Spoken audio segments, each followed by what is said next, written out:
Hey creative friends, welcome to my channel, and in this video I'm so excited because I'm doing something with sourdough, and that is not a thing that I've done successfully really ever, I think. But Anna over at the Fermented Homestead asked me if I would participate in this Fall into Sourdough collaboration, and I'm so glad she did because it made me focus and be really serious about sourdough. And I feel, I don't want to say this too loud, but I think I'm being kind of successful at it. And that's kind of like, I don't know, I'm just not used to that because I haven't been in the past. But let me tell you a little bit about the sourdough that I have done, because I was afraid that one wouldn't work, so I made two. So the first one I made is just the plain old typical white flour sourdough. And I'm going to open that up and show you inside. And looky look, I'm so excited. You see all the little bubbles in there? I don't know if you can see. See? I'm so excited about it. So that looks like it's doing good, which is super cool. And this is just, the way I started it was, I looked at a whole bunch of stuff, and there's like some really detailed directions. You can get those kits. I actually tried one of those little like sourdough kits before, and it didn't work. So I just thought, you know what, I'm going to go to the basics. And this started out as 1 cup of flour, all-purpose white flour, 1 cup of filtered water or purified water. The thing is that I learned is, I think that a long time ago when I tried it, I just used a regular spoon, and I've learned you don't use anything but plastic or wood, and you put it like in a glass or plastic jar, glass preferable, but you don't use metal because it reacts with it. And I feel like in the past I may have tried to use metal, like a long spoon or something, to stir it, so that might have been my failure. The second thing is, a lot of times people will tell you to take out a certain amount and then add, and I watched a video and the lady was saying you only need to do that if your container is not going to be big enough to put the additional feeding in. This is big, so I really haven't taken any out of that except for this recipe I'm going to. So what I've done with this is each day for about 3 days, I just added a 1/2 cup of flour, 1/2 cup of water, and stirred it. Today, starting yesterday, I did it twice because it would start to get flat. So I know that when the bubbles all go away, it's kind of hungry. So I wanted to keep it going for the videos. So I put a 1/2 cup of flour in there and stirred it. And I didn't really add but just a couple tablespoons of water because the consistency needs to be like runny pancake batter. So I feel like whatever I'm doing here is keeping it happy. Now, the other one that I did, basically the same thing. And I did this with wheat. And now you can see this liquid on the top. See that liquid? And I'm going to show you. You see how it's like liquid in there? And it just smells kind of, it just smells like pasty. You know, it doesn't smell bad or whatever. But this one has kind of a more stronger smell. But this one, that's called Hooch. And this one, the first day or two, actually had Hooch on a layer under the bubbles. Now it doesn't really get that. It gets a lot of bubbles, and this has the Hooch that kind of blends at the top. So now what I'm going to do before I do my recipe for you guys is I'm going to take the top off of this, and then I covered it with cheesecloth and rubber band. And now this one I'm going to take the discard out of to make my recipe. My recipe is going to be sourdough fried apple rings. They're like sourdough cinnamon fried apple rings, which are delicious. I've had them, but I've never made them, so hopefully they'll turn out good. And now I'm just stirring that around, and stirring it actually works in some air so that it will kind of get a little bit more of the yeast out of the air. So I'm just going to make sure that all the areas of it are stirred up. I don't know if this is the right way of doing it, but hey, it's working for me. So I'm kind of excited about it. Okay, now what I'm going to do is I'm going to take out a cup of this first. Let me get a paper towel to lay this on.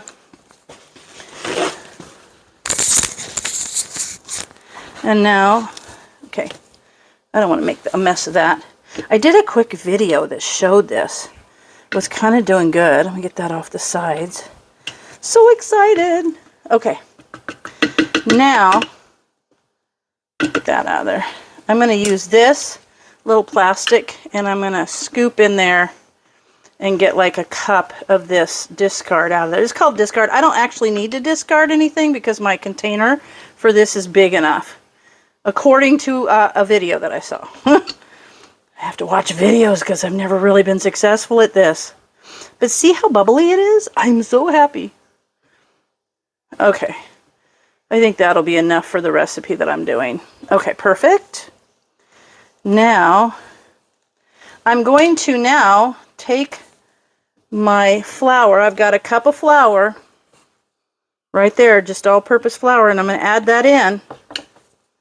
I'm going to stir it up, and I want it to look, I'll put this over here.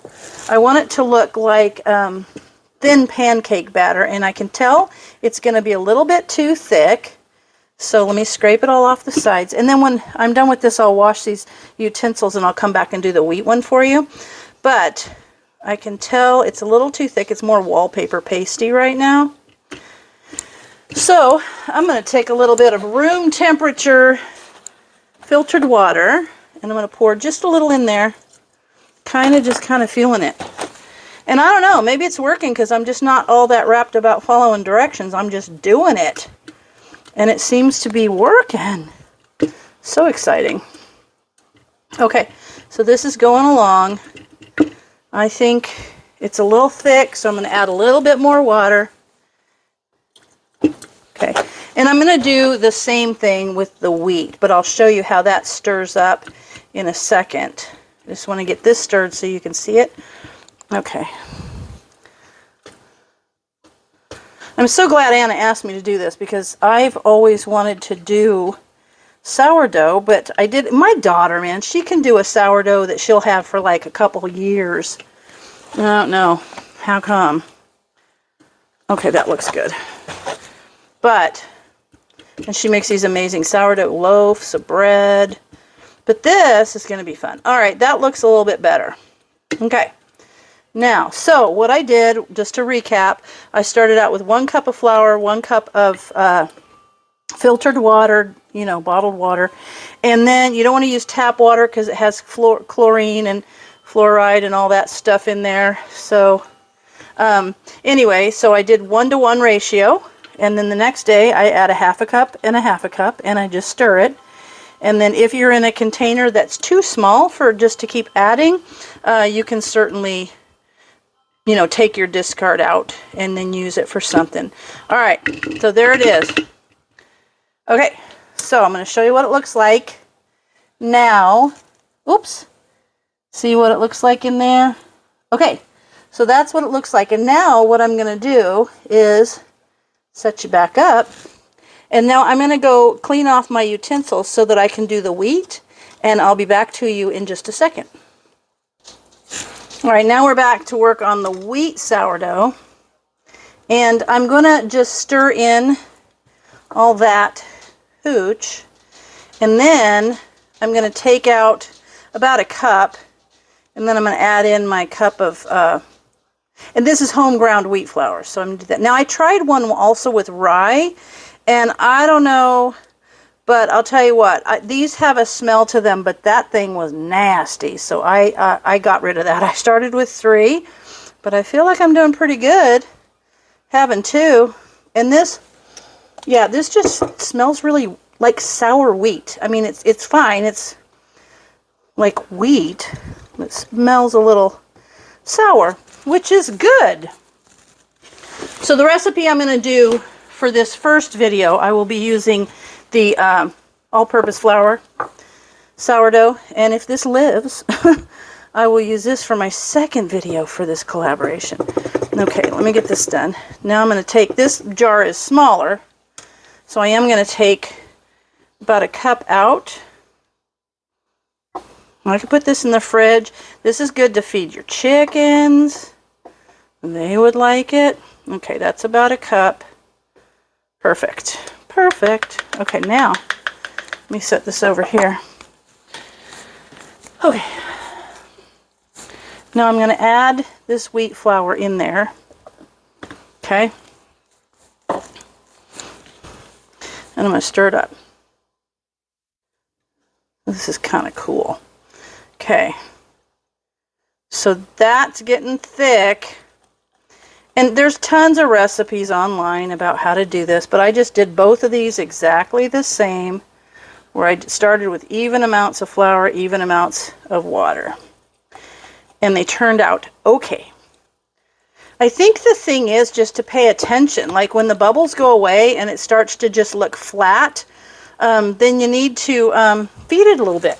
It kind of gets hungry. So now I'm just going to add a little bit of water, because I want it to be the same consistency as like really thin pancake batter.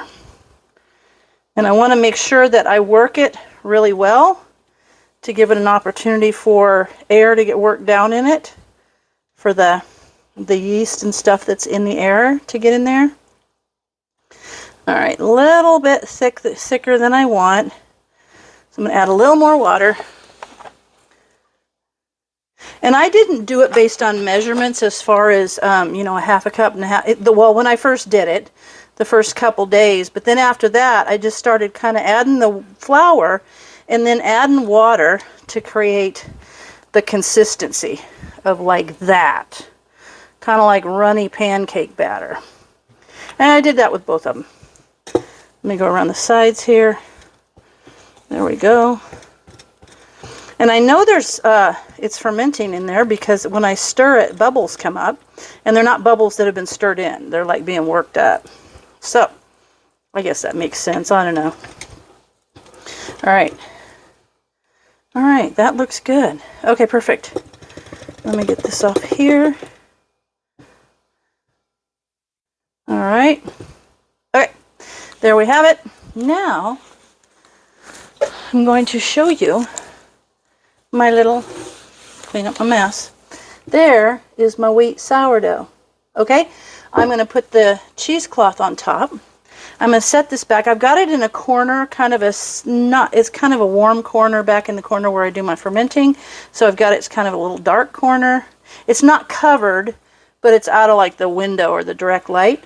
So there it sets, and now what I'm going to do is I'm going to use the discard that I took off the first sourdough, and I'm going to get started making the apple rings. So for the recipe for the fried, you know, the sourdough cinnamon apple rings, I've got a little bowl, a couple of apples, and what you're supposed to do is to core them and slice them thin. Oh, I washed that, but I didn't get that label off. You're supposed to core them and slice them thin, like 1/4 inch slices. But I don't have a corer, and I just want to have more smaller like pieces. So I'm going to use one of these cutters and cut it, and then I'm going to cut those in half. That'll work.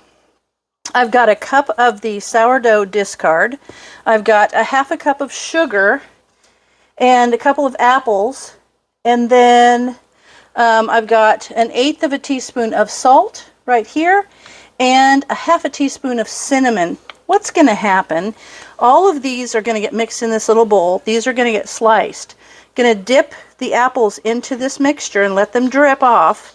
And then I've also got a pan over here with 1 cup of vegetable oil in it that I'm going to get hot. And then basically we're just going to fry these little slices. And then I'm going to put them on a little rack where they can cool. And in this bowl, what I have here is a cup of sugar, a teaspoon of cinnamon, and a little bit of nutmeg, and it's all mixed together here. And what's going to happen with this is after the apple slices have cooled off enough to be able to kind of touch, then what I'll do is I will kind of dredge them or roll them in this and let them cool, and you can serve them a little bit warm, but they're going to be so good. They'd be great with a cup of tea. So I'm going to mix this up. I'm going to get my apples sliced, and I'll come back to you as soon as I'm ready to start doing that. Now I've got my apples all sliced into thin slices. I'm going to set this over by the stove because I'm going to take you over there in just a second. But what I'm going to do in this little bowl is I'm going to mix that cup of starter in there. I am so excited about my sourdough starter working. Can't believe it. My daughter even gave me some one time, and I successfully killed that. Just terrible, but I think I'm doing good. And I'm going to put the sugar in there, and the salt, and the cinnamon, and I'm going to mix that up good. Then we're going to go over by the stove where I'm going to dip the apple slices in this, and then we'll fry them I've got the oil heating up. So once that's hot, then we'll start doing these little apple slices. And these should normally be rings, but I don't have the core and I don't want to mess with the rings. So I'm just going to do it in these little slices. All right, so let's get over by the stove. Okay, the oil is pretty hot, so now I'm just going to take a couple of these little pieces and I'm going to put them in here. Then take them out, kind of let them drip off. And they're only going to go for maybe 30 seconds to a minute. There we go. There we go. Take another one. I'm going to put a couple of these in there. And then we'll let them go for about 30 seconds to a minute on each side, and then we'll flip them over. That, and then I've got a little, it's like a silicone rack to put them on, to let them kind of semi-cool, and then we'll drip them in the cinnamon sugar. There we go. These won't take that long, which is kind of good. These would be really good. Oh, they smell super good. Okay.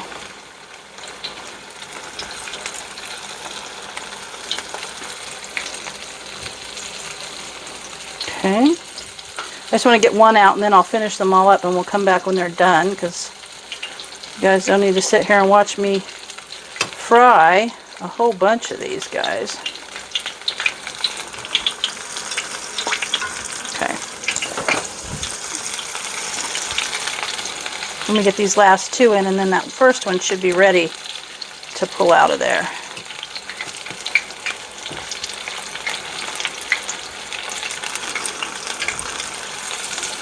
Okay. And of course you could add maybe brown sugar if you wanted to. If you wanted to have that flavoring instead of regular sugar, that might give it a nice flavor. And now, let me turn my heat down a little bit. Turn this little apple over. Oh, these are going to be so good.